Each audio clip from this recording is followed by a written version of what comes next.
La Polizia di Stato di Agrigento continua l'incessante attività di individuazione e arresto dei cosiddetti scafisti che conducono illegalmente i migranti presso le coste dell'isola di Lampedusa.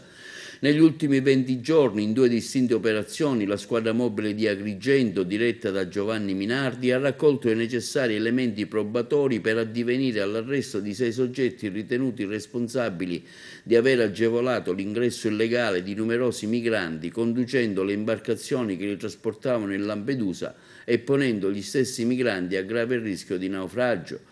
Tali elementi sono stati in entrambi i casi rassegnati alla Procura della Repubblica di Agrigento, diretta da Luigi Patronaggio, che, rilevando la robustezza della struttura probatoria, ha emesso i relativi decreti di fermo di indiziato di delitto nei confronti dei 6 soggetti di nazionalità egiziana responsabili del reato di favoreggiamento dell'immigrazione clandestina pluriaggravato. Gli investigatori della squadra mobile, superate le difficoltà legate alla gestione dell'imponente flusso migratorio, alla difficile situazione sanitaria dettata dal Covid-19 e al timore mostrato dai migranti nel riferire informazioni circa l'identificazione dei cosiddetti scafisti e per paura di eventuali ritorsioni, riuscivano a ricavare informazioni utili da numerosi migranti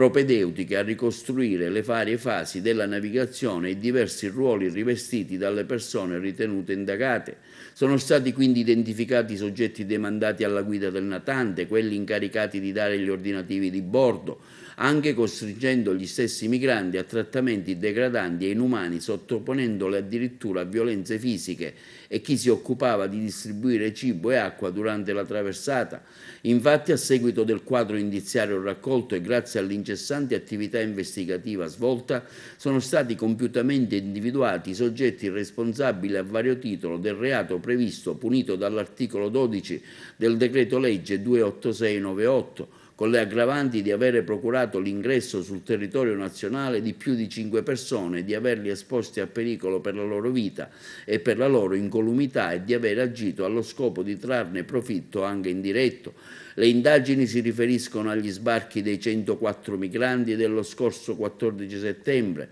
di 65 migranti del 3 ottobre 21, entrambi avvenuti a Lampedusa. Continua quindi l'attività investigativa della squadra mobile finalizzata alla identificazione delle organizzazioni criminali sedenti in terra libica e dedite al traffico di esseri umani.